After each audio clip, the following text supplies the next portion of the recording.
What's up? What's up? What's up? Or should I say, wake up, wake up, wake up, because it's the first of the month. That old school Bone rap song. They just don't make rap music like they used to anymore. But as I got older and I started really understanding what that song was about, like it's kind of almost like celebrating getting your food stamps on the first of the month. So great song, but kind of look at it a little bit differently as I've gotten older. Hope everybody had a good Thanksgiving holiday this weekend. If they celebrated, got to spend time with their family. I worked quite a bit over the weekend, so finally getting a chance to get back. And I wanted to touch on some of the things that I mentioned in my last video. I talked about how Willie Tepes, this alleged neo-Nazi affiliated with the Nordic resistance movement, had responded to one of my videos, and somebody was kind enough to leave a comment on one of my videos, which appreciate the support. And they were like, basically like, hey dude, like that's a scam, like you're an idiot. And hey, you know what, like I get it. It probably wasn't like the Willie Tepes that Tucker Carlson was talking about, but I also mentioned in my video that I had not verified that this was actually Willie Tepes, you know, and I also kind of was talking about how, yeah, like maybe it was, maybe it wasn't. I'm a very low level, content creator here. And if that was Willie Tepes reaching out, that's really cool. If it wasn't, then hey, somebody's actually going out of their way to troll me. Maybe it's a government, bot farm. I don't know. But either way, I played along with it. And as I said, I did not verify that it was Willie Tepes. But let's just say that it was. And this guy's reaching out saying, hey, Tucker Carlson's putting out this information about me, and it's not very helpful for my position in life. I'm trying to get him to stop talking about it. Let's just say that was the case. Then if that is true, like I said, don't mean to try to like put a target on the guy. I was just asking questions. And again, I'm not saying that the connections between the neo-Nazi movement and the Matthew Thomas Crooks, or Thomas Matthew Crooks, the guy that tried to assassinate Trump, I'm not saying that that connection's not real. I'm just saying that I don't have any evidence other than circumstantial connections. And I still stand by that. I'm not convinced that there's not some kind of radical neo-Nazi connection to the Charlie Kirk assassination. And I'm not saying it's not Israel. I'm not saying that it's not France. I'm just saying that we could speculate and go on all sorts of circumstantial evidence and basically create a conspiracy that it could have been any number of people that assassinated Charlie Kirk or that attempted to assassinate Donald Trump. I'm not telling people not to ask questions about it. I've been enjoying Candace Owens' content that she's been putting out regarding the Charlie Kirk assassination. I think everybody should watch that. I'm a big advocate of listening to all and following none. Shout out to Chris Dwayne. I stole that from him. He created content, a little over a decade ago, real big on buying silver, which if anybody pays attention to the gold and silver markets, silver's up quite a bit, setting all-time record highs nominally. So, yeah, I listen to all. I follow none. I don't blindly follow or support Tucker Carlson, Candace Owens, any of these people. I like to try to consume as much content as possible. I like to read books, listen to podcasts. It's, there's so much information out there. Disinformation, misinformation, malinformation. And it's gotten to where, who knows? The government and the media are so corrupt and lie so often that we don't know what's real anymore. All you can do is seek out truth, try to determine what's the actual truth is, and go with that. Socrates had a quote It's like true wisdom is knowing you know nothing, something to that extent. And I've kind of adopted that into my life as though everything I think I know might be wrong. I still want to be principled in my belief systems, and I am. I'm principled in my belief in freedom. I believe in God. I don't believe in a specific religion or support any specific religion, but I do believe in God, the one creator, created all things good. So I have the things that I believe in and that I'm principled in. But I also acknowledge that I'm constantly trying to find things to disprove, even the things that I believe. Because if you're not doing that and you're just blindly following anybody or regurgitating the information or things that you've learned throughout your life, then you're not even really thinking. You're not conscious of what you actually believe. So just wanted to start off with that. And yes, I agree. It's probably not Willie Tepes, but it would have been cool if it was. So speaking of Tucker Carlson stuff, I came across, there was some lady on Tucker Carlson not long ago, and she was maybe like a survivor of a 9/11 family. I don't know, and I'm sorry that I didn't look her up. No disrespect or anything, but she is a 9/11 survivor, and she was talking about how in the U.S. government there's legislation that they're trying to pass to basically allow October 7th victims from the attacks in Israel to claim payment or seek payment from the United States Victim of State-Sponsored Terrorism Fund. And here's a press release from the ADL, the Anti-Defamation League, and this is their second major lawsuit trying to basically get people eligible for funding from that state-sponsored terror fund in the United States. It says, the Anti-Defamation League and Crowell & Mooring LLP today filed a federal lawsuit alleging that Hamas, Palestinian, Islam, blah, blah, blah, a bunch of radical jihadis are responsible for carrying out the October 7th, 2023 terrorist attacks in Israel with material support from state sponsors Iran, Syria, and North Korea, as well as Hezbollah, which directly harmed thousands of victims. So they're suing, they're trying to get, basically, there was a lawsuit against Binance. Binance was supposedly helping fund terrorism because they weren't doing their SARS reports, which are suspicious activity reports, which is one of the reasons why it's so expensive to be involved in banking and other investment things in America, because there's so much bureaucracy and red tape post 9/11, because they said, oh, this is how the terrorists are funded, so now it's much more expensive for banks to do all of their paperwork, essentially, which pushes the cost up for you, which is why some people are basically blocked out of financial markets. But that's for another video. But anyway, so the ADL's suing, and they're trying to get to where they can be eligible to get money from this U.S. Victims of State-Sponsored Terrorism Fund. Now, you notice in that lawsuit, they were talking about how even though Hamas was the group, they're linking them to state sponsors like Iran, Syria, and North Korea.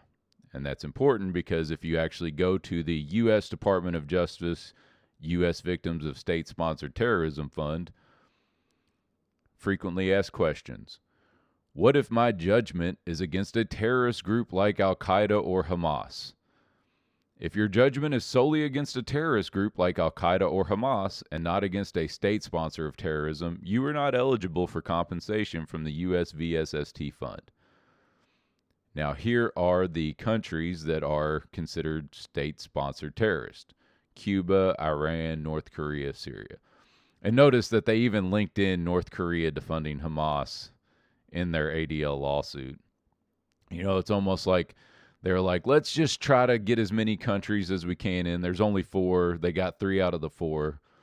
Cuba, I guess, isn't funding Hamas, but we'll hear from Representative Salazar from Florida later, and she wants to link Venezuela to Hamas, and not that there's not connection between Iran and Venezuela, but it's just, they're really trying to stretch all this terrorism stuff out, because then that justifies our government's ability to get involved and support the war party and justify military intervention.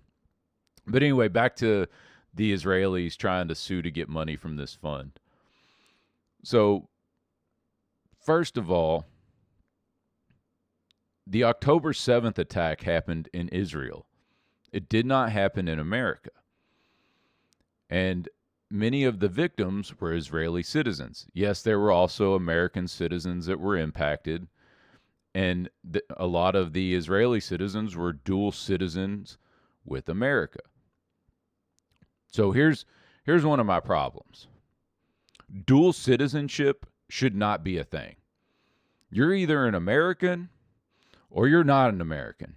And this doesn't apply just to Israeli citizens. This is for if you want to have dual citizenship and live in Switzerland or Britain or any country at all.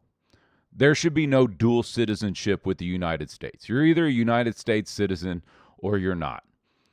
There's none of this dual loyalty, or thinking that you can get the benefits of being able to claim U.S. citizen status, but also, whatever benefits you might get from being a member of another nation. No, you're either a United States citizen or go be a citizen somewhere else. And this is, I feel the same. Even U.S. citizens, I get frustrated when you see U.S. citizens that travel abroad and something bad happens and they want the United States government to intervene on their behalf. Hey, when you leave the borders of the United States Constitution does not apply to you. The safety and security that you should have within our country does not apply to you. You wanted to go backpacking in the Middle East and you ended up crossing the border into Iran and you get, taken prisoner by the Iranian government. That's on you. Travel at your own risk. You wanted to go, travel to Korea and you ended up, I ended up near North Korea and they took me into a prison and now I want the U.S. government to intervene on my behalf. Or you're Brittany Griner and you want to have, was Brittany Griner in Russia? I don't even remember, but Brittany Griner somewhere where weed's illegal and she gets busted with weed. And then the United States is making deals to get her back. No, look, when you leave the United States, you leave the United States. You're on your own, okay? Now, unless you're working for the United States government, then I can understand. Like, if you're doing work for the United States government, you're a diplomat, you're in some other country, and the foreign government just takes you captive, then by all means, the United States government should be intervening on your behalf. But when you leave, hey, travel at your own risk. The United States taxpayers and the citizens of this country don't need to be, liable for protecting you when you want to go on your international travels. And another thing here that I found on this U.S. Victims of State-Sponsored Terrorism Fund, do I have to be a U.S. citizen to be eligible? No. Non-U.S. citizens who otherwise qualify may be eligible. Why is that? How come if our government was to seize funds from international terrorist organizations or property or anything that they've received as forfeiture from terrorists, why should any non-U.S. citizen be eligible for that? The United States government did it, but for some reason, non-U.S. citizens should be able to get the benefits of the United States government. See, this is what pisses people off, because United States citizens are struggling. United States citizens are getting crushed by inflation because the government is debasing our currency, destroying our currency. U.S. citizens are being overtaxed, overregulated. You know, they're having their constitutional rights stripped. You know, I mean, how much of the Constitution, even after all the legislation that was passed post 9/11, how much of the U.S. Constitution even applies to us anymore? But yet, non-U.S. citizens get to benefit. That's why people are getting frustrated with all the mass migration stuff going on and all the immigrants that are coming into this country, you know, from Somalia. And granted, I get it. The United States has bombed the crap out of Somalia. You know, we're way more involved in Somalia than just the Black Hawk Down movie, you know. So there's a reason that we're getting a lot of these migrants coming here. It's because we're destabilizing countries all over the world, and then we use that as justification for why we should open our doors to them to let them all in and then get all sorts of government welfare and everything else.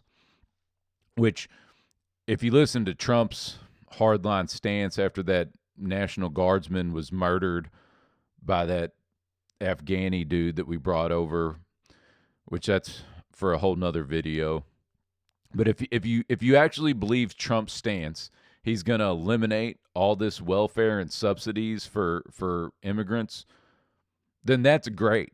I really hope that he does that. But we've seen that Trump is a whole lot of talk and not a lot of action, or a lot of times very hypocritical action, which gets me to the next thing I really wanted to talk about today is what's going on with Venezuela. People voted for Donald Trump because he claimed to be this peace candidate. All the stuff that happened during his first administration, that was because he was tricked by the neocons and the war party, and Donald Trump was going to come in and end Ukraine and get a ceasefire with Israel and Hamas. And all the people that have the Trump derangement syndrome on the right are like, well, you can't do it all in a year. Yeah, but you know what you can do? You cannot launch missile attacks into Iran. You can end support for Israel. You can end support for Ukraine. You can go ahead and end all that. You don't have to come in and negotiate the peace deal. You just come in and say, hey, Ukraine, you're on your own. And then, guess what? That will probably get Ukraine to make the agreement a lot quicker if they don't have our financial backing or our military support, getting our weapons and everything else. But now, the peace candidate, Donald Trump, if you listen to all the people on that are still in his camp, you know, we need to go to war with Venezuela. Okay, Venezuela is selling drugs, if you didn't know. So even though the war on drugs, which is unconstitutional, and yes, I'm saying it's unconstitutional because, see, think about this. When they put a prohibition on alcohol, they recognized that they didn't have the authority to put a prohibition on alcohol. So they made a constitutional amendment. And then when they got rid of it, they went back and repealed that. They didn't just pass. They don't have the authority to ban substances the way they do. But, you know, during the FDR administration, you know, the Overton window moved so far to the left on the big government spectrum that we think that that's okay for the government to basically pick and choose which substances United States citizens get to use. But here's Representative Maria Salazar, and I've heard of her before, not very familiar with her, but I came across this, and this is one of the biggest hawks. I found where she was arguing about being involved, supporting Ukraine, but now she's really trying to ramp up support for starting a war with Venezuela, another regime change war, which, here, I'll just let her talk. I'll just let this crazy woman ramble on here on Fox for a little bit, and then I'll tell you what I think. His understanding that we're about to go in. He understands that he has been our enemy for the last 25 years. Venezuela, for those Americans who do not understand why we need to go in, basically for three reasons. You're in Fox business. Venezuela, for the American oil companies will be a field day because it will be more than $1 trillion in economic activity. American companies can go in and fix all the oil pipe, the whole oil rigs, and everything that has to do with the Venezuelan petroleum companies, or anything that has to do with oil and the derivatives. Number two. Okay, so first of all, she says that Maduro has been the enemy for 25 years. Maduro has only been the president of Venezuela since 2013. Now, if she's going back, she's talking about Hugo Chavez, which we were attempting to coup Hugo Chavez going back to the W. Bush administration because Chavez was standing in the way of the FTAA, which was the Free Trade Act of the the Free Trade of the Americas Act, which was basically NAFTA expansion all the way through every country in South America. Hugo Chavez saw this as a potential threat to the Venezuela's sovereignty and stood in the way. I do not like Hugo Chavez. I do not like Maduro. They're socialist. They have destroyed the economy in Venezuela with a little assistance from U.S. sanctions. But regardless, their programs would have failed. But that's what you always hear the socialists say. The only reason that Venezuela is failing is because of United States sanctions and economic pressures, which that's definitely contributed to it. But socialism is always going to fail. But her first reason, the first reason that she gives for why we need to go into Venezuela is for the oil companies. Okay? They're not talking about going down there and getting all of the oil to nationalize for the United States citizens. And not that I still would not want to go to war with Venezuela, even if we were going to go down there, take all of their resources and bring it back here to spread the wealth among the United States citizens, because that's like old school empire type stuff. And we're not going to do that. Okay. I don't believe in using force or theft against anyone. And that's exactly what that would be. If we just go to war with them so we can go take their oil, that's theft. The problem is it's the oil companies that will go down there, take over the resources, and then they will profit from it. See, they will use the socialized system of the United States military, and they're going to get taxpayer funds to fund that military, go down there, get the resources, and then they're going to privatize the gains that they're going to earn from taking over those resources. So there's a problem with that. Now let's listen to her second reason. Venezuela has been the launching pad, the hub for our enemies. The Iranian, Hezbollah, Hamas, the Cubans, the Nicaraguans, people that hate the United States, and the only thing they want to do is do harm to us and to our young Americans. And number three,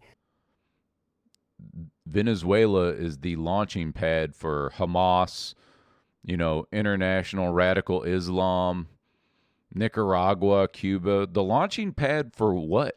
What is she talking about? Is she, again, are we talking about drugs? The launching pad for what? She has said they want to harm the youth of America. They're the launching pad. That wasn't even like a complete thought. It was just they're the launching pad of, and nothing. She gives nothing. She just names a bunch of places and says they're the launching pad for people that hate us. So I didn't realize that. Is she talking about, terrorist immigrants that are using Venezuela to sneak into America? Are they right on our border? Or would that be immigrants that are coming through Mexico, the Mexican border? So I don't feel like, I feel like that was just a terrible point. And let's listen to her third reason. He is the head of the Suns cartel, which is one of the transnational criminal organizations. In 2020, Nicolas Maduro was indicted by a federal grand jury for drug trafficking, and he is the head of the Suns cartel. So right there, the economy, security, and politically speaking, we're going to be doing a favor to us, to our children, to our economy, to our oil. So she's talking about the alleged drug cartel that's being ran through the Venezuelan government, which there's, on both sides of it, there's people that say that this cartel exists. There's some people that say it doesn't. There's some people that say that Maduro has nothing to do with it. And a lot of this goes to, and this goes back to, in the 80s, and it's the FARC guerrillas that were trafficking cocaine out of Colombia, because, see, we're in Colombia too. And she talked about, just like when we were in Panama, and we took, this is early in the video, she's talking about when we took out Noriega. Yeah, we took out Noriega, and we took out Escobar, and we took out all these people because the United States wanted control of the drug game. When we took those guys out, did the drugs stop? No. No, we just took it over. See, the United States government doesn't want anybody selling drugs unless the United States government is controlling who that is. That's like Rick Ross said, when Rick Ross was selling drugs, he was getting it from the CIA, and then he would tell them, hey, take this guy out, take that guy out, take out my competition, and they would basically empower him until he no longer, fit their needs. And that's what the United States government does. And that's why there's no coincidence that when we went into Afghanistan, all of a sudden we had a huge influx of heroin. The CIA and these other government organizations sell drugs, and then they use that money to fund their black ops spending, basically. It's like, if it's something that can't be funded through outright government funds, they do it on their own. They'll sell guns, they'll sell drugs, they'll traffic children. They're very bad people, and they do that whole the ends justify the means thing. That's that socialist thinking. The ends justify the means. So they'll say, well, we're doing this for the good. We're doing this for the good. We need this regime change war for the good. And here she is again, going on some more about the oil. Doing this because Maduro is the head of a transnational criminal organization. Yeah. Maduro is not the legitimate president of the country. So we're not invading a sovereign country that has a free and See, Maduro is not the legitimate head of the country because that's not who we want to be the head. So any country that has somebody in the head of the government, we just say, oh, that's not the legit guy. But when we try to get involved in other countries' elections, which we do, we were involved in Ukraine's elections back when we put Yushchenko in, and then later we switched to supporting Yanukovych until Yanukovych wanted to go back and side with Russia. So then we supported Petro Poroshenko, or when we support the opposition party against Lukashenko and Belarus, or the Georgia elections. In any country where the elections don't go our way, or when we're trying to rig it, and I'm not saying that other countries don't also intervene in foreign elections, but we're just acting like we don't. Like, I think it was it 2016 or 18, we had the Juan Guaido guy down there trying to run against Maduro, and he lost. Guaido was a joke. But because our guy didn't win the election, obviously their elections are all rigged, because, who's better at rigging elections than the United States government? fair elected democratic president. No, this guy is a thug, and he's good friends with Hezbollah. They are giving uranium to Hamas and to Iran and to North Korea and to Cuba and to Nicaragua. Come on, it's time for the United States to do what we need to do. And thank God that Trump is doing it. And I'm telling you that these people, the Venezuelans, have the largest reserves of oil in the world, more than Saudi Arabia. We're talking about this is going to be a windfall for us when it comes to fossil fuels. Well, and again, it's not going to be a windfall for us. It will be a windfall for large corporations, just like it always is. They want to use our military. They want to use our men and women. They want to use our money to go out, support their efforts so they can control the resources. That's what it's always about. And she's really, I mean, you hear the oil. I'm telling you, they got the largest oil reserves. We got to do this. She sounds like Lindsey Graham talking about the minerals in Ukraine, which there's dispute on if those minerals in Ukraine are even there. Conflicting reports on that as well. But Lindsey Graham, you can go back. There's video of him. He's just talking, oh, we got to get those minerals. We don't want Ukraine. We don't want Russia to get those minerals from the Ukraine.